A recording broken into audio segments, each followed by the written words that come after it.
ala ali Sayyidina Muhammad. Rabbi syrah li sadri wa yassir li amri wahlul 'uqdatam min lisani yafqahu qawli.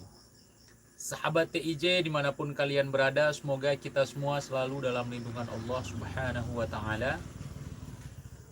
Salam persaudaraan dari Aceh untuk teman-teman yang ada di seluruh Nusantara. Di kesempatan kali ini kita akan membahas dari sekian banyak pertanyaan teman-teman yang mungkin kurang jelas tentang apa yang pernah saya tunjukkan kepada kalian, yang saya buat di hadapan kalian. Sehingga malam ini saya diharuskan untuk membuat lagi konten yang hampir mirip, namun dengan konsep yang berbeda, teman-teman. Ya. Jadi di sini ada yang bertanya, kalau memang para doubler itu melakukan settingan, bagaimana membuat settingan darah yang keluar secara tiba-tiba dari mulut mereka, atau muntah darah mereka itu bagaimana mereka settingnya? Kan nggak mungkin settingan kalau darah keluar seperti itu. Jadi di kesempatan kali ini mungkin ada yang ingin mencoba saya supaya muntah darah dan sebagainya. Ya silahkan saja. So, maaf. So,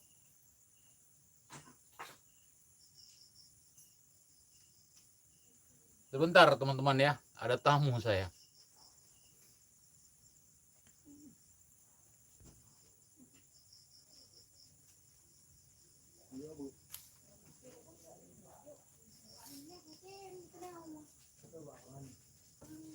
Oke, teman-teman, masih bersama saya di sini. Mungkin dari sekian banyak yang menonton TIJ, masih banyak juga yang kurang paham tentang apa yang saya jelaskan. Saya mohon maaf, mungkin penjelasan saya kurang jelas atau seperti apa. Dan saya tidak akan berhenti untuk mengatakan hal ini, teman-teman, bahwa semua yang ada di YouTube itu adalah settingan atau bohong-bohongan tentang kesaktian atau pertunjukan seperti itu, termasuk muntah darahnya, teman-teman. Termasuk muntah darahnya.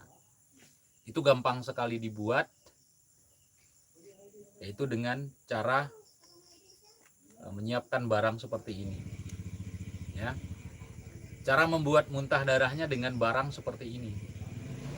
Ada beberapa macam sih, saya cuma punya satu macam seperti ini. Blood capsule ya. Jadi kapsul darah ini akan bisa mengeluarkan darah, teman-teman.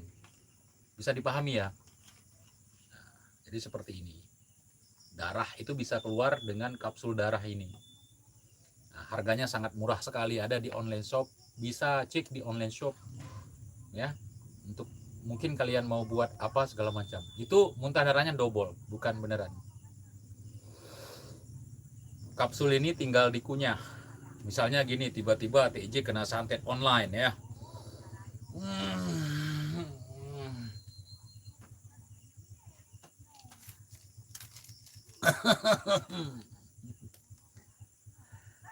Maka darahnya pun akan keluar tiba-tiba dengan mengunyah kapsul ini.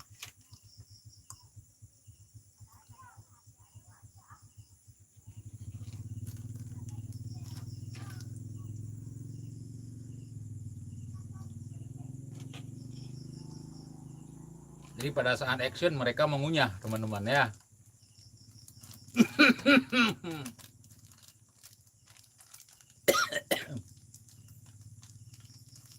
Begitu kira-kira batuknya, teman-teman. Saya keluarin tisu dulu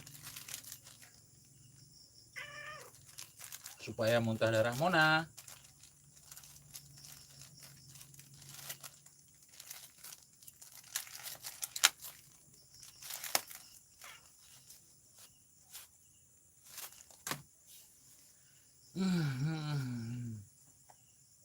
Darahnya akan keluar seperti ini, saudaraku. Saya nggak masalah kalaupun dolarnya kuning. Yang penting tujuan saya tersampaikan kepada teman-teman semuanya. Darahnya akan keluar seperti ini.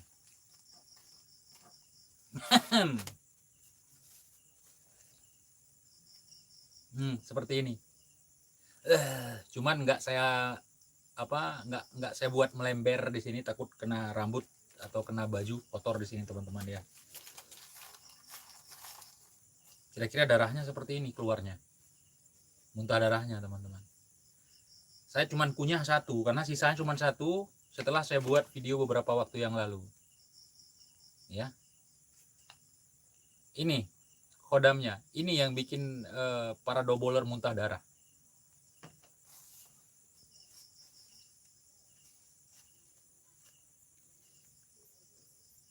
Nih, lumayan teman-teman darahnya ya. Bisa dipahami kira-kira? Nah, jadi seperti itulah cara mudah untuk muntah darah. Mudah-mudahan mereka tidak muntah darah beneran sehabis ngedobol.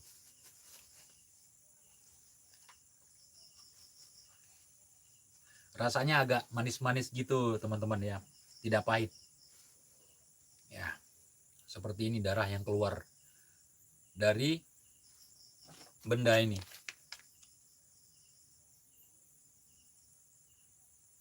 Kok darahnya kuning? Mungkin abang buta warna sehingga warna merah dianggap kuning. Itu bukan salah saya bang. Mungkin abang dari kecil bawaannya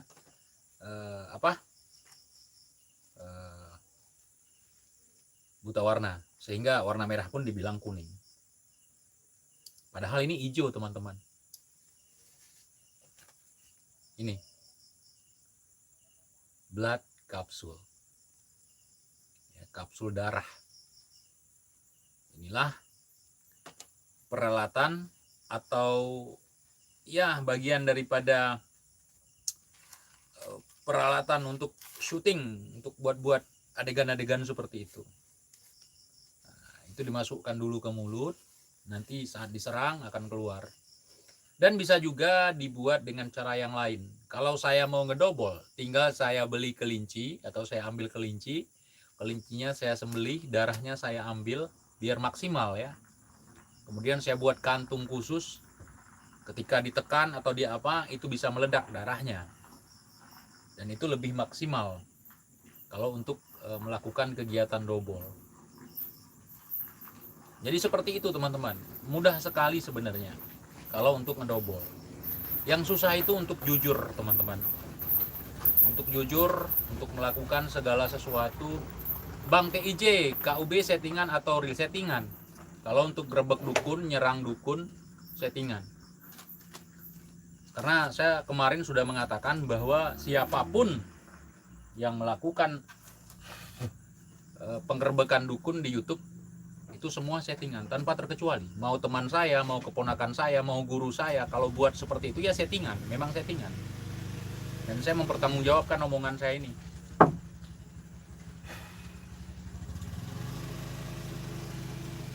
Ya, settingan. Ada yang marah? Marahlah. Karena memang settingan.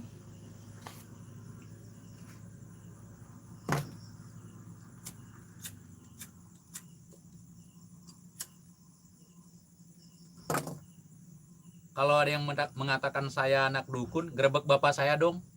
Kalau punya nyali.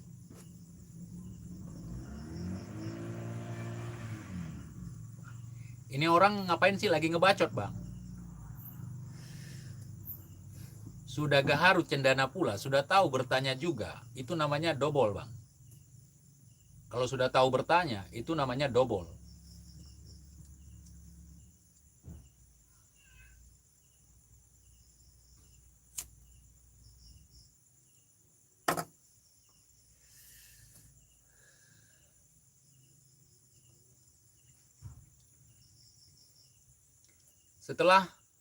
Sebelum saya berobat ke gus-gus dobol, kepala saya sering sakit.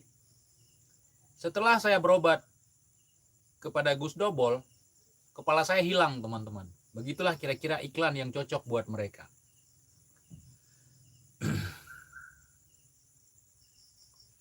Kalau ada yang belum jelas, saya ulangi sekali lagi. Semua konten kejar-kejaran sama dukun santet di YouTube itu settingan. Dukunnya disewa, dirental, disiapkan, dipermak, dipoles, di make upin, dikasih skenario, ada sutradaranya, bukan beneran gerbek siapapun. Kang Ujang juga settingan, saudaraku, kalau untuk gerbek dukun. Tetapi ada yang beliau datangi, dukun-dukun yang memang mantan dukun, atau dukun beranak, atau dukun bisa ngobati orang. Tapi kalau untuk duel dengan dukun santet, itu settingan, itu hiburan yang beliau tawarkan kepada kita semua. Masa kalian nggak ngerti konten Kang Ujang?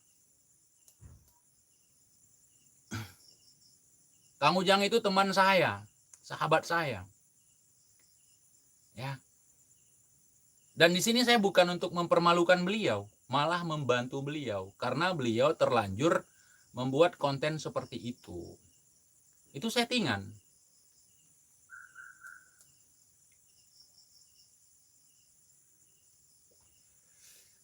Tetapi beliau beda dengan yang lain. Ya. Beliau beda dengan Gus Idris, dengan Samsudin beda. Ya, di situ beliau menggunakan adab dan bermaksud untuk mengedukasi sebenarnya. Coba kalian perhatikan video-video Kang Ujang, coba simak bahasa-bahasa beliau. Simak bahasa beliau.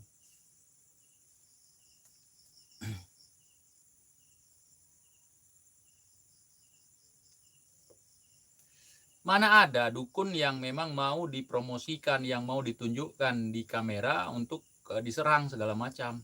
Yang pertama dia rugi dari beban sosial, dari apa, penglihatan sosial, atau ya itu sangat merugikan dia. Yang pertama, kekuatannya ditunjukkan bahwa tidak kuat, itu benar. Ya, itu yang dilakukan Kang Ujang benar, bahwa dukun itu nggak kuat. Ya, kemudian yang sisi sosialnya, keluarganya pasti akan mengalami dampak sosial yang luar biasa kalau memang dia berani menunjukkan dirinya di hadapan kamera. Dia diklaim sebagai dukun, anaknya diklaim sebagai anak dukun. Nah, saya mengatakan sesuatu yang saya ketahui, walaupun itu sahabat saya, saudara saya. Ya namanya kejujuran kan, kita nggak boleh nutup-nutupi, nggak boleh tebang pilih, kan begitu. Aduh bang, nanya lagi nih kok sampai muntah darah. Saya udah jelasin barusan, telat masuk bang, nggak apa-apa ya, telat masuk di live ya. Ini dia rahasianya, darahnya bisa keluar. Double kapsul, bukan, blood kapsul, nah, kapsul darah, ya, kapsul darah. Bos Papan, beliau nantang dukunnya beneran, tetapi nyerang-nyerang kayak kemarin duel sama murid Mama Skaryo itu double juga. Mohon maaf ya abangku ya, saya bocorin di sini. Saya nggak suka double bang, Bos Papan ya. Di situ ada doublenya. Nyerang-nyerang seperti ini, orang mental-mental itu double kebanyakan, saudaraku. Nah, mohon maaf. Kalau kita berbicara kebenaran, tidak ada yang namanya sekat-sekatan, tutup-tutupan, nggak ada.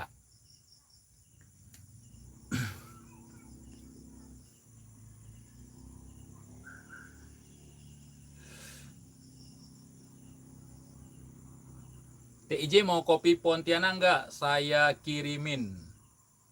Nggak usah repot-repot bang. Ya.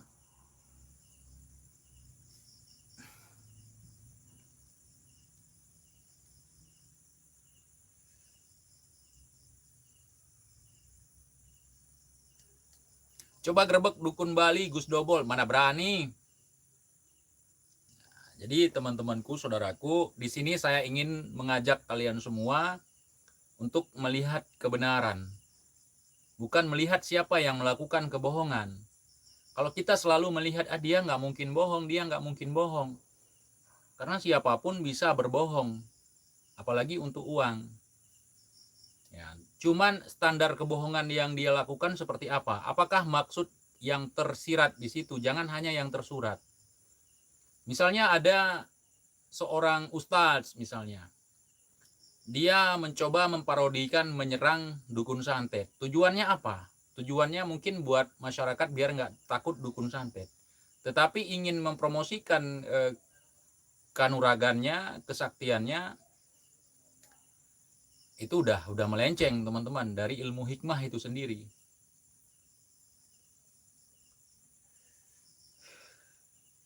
Bang, pinjam duit, corona ini. Kalau duit nggak bisa pinjam bang, yang pinjam itu cangkul, parang. Kalau duit itu kan nggak bisa dikembalikan duit yang sama. Itu artinya bukan pinjam, tapi ngutang. Bang TJ, prediksi togel dong. Kali, udah. Tadi malam udah, saya kasih ke kalian.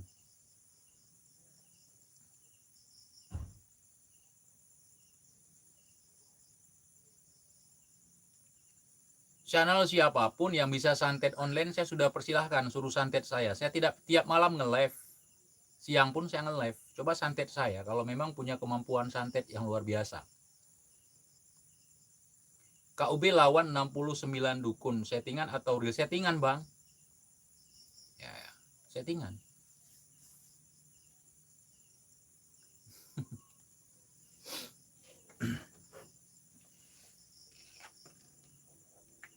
Topi beli di mana bang? Kalau topi nggak beli bang, peninggalan leluhur.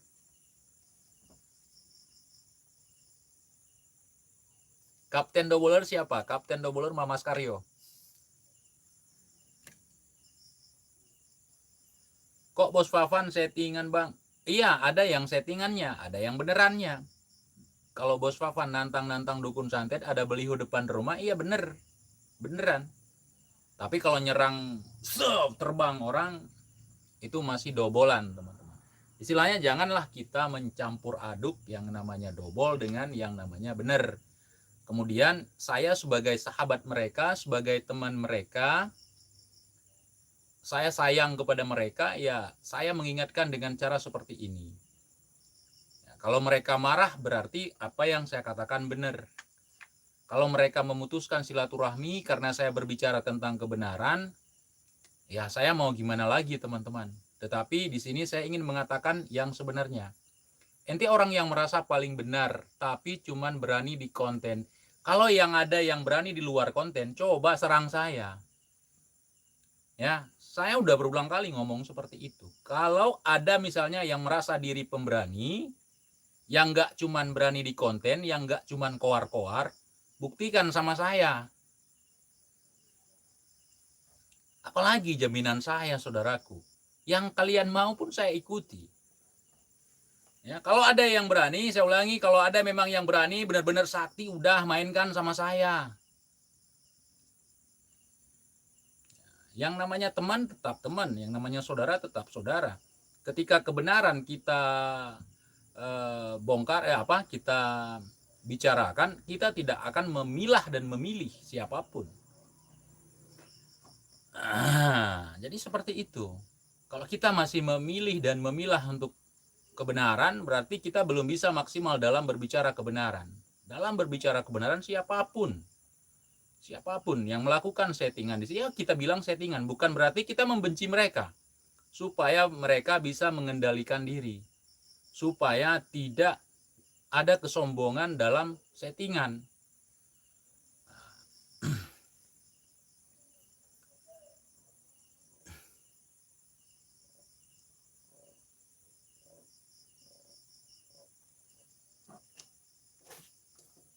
Nanti saya buat live khusus ya. Saya buat live khusus tentang Kang Ujang. Oke teman-teman, kira-kira sudah paham nggak?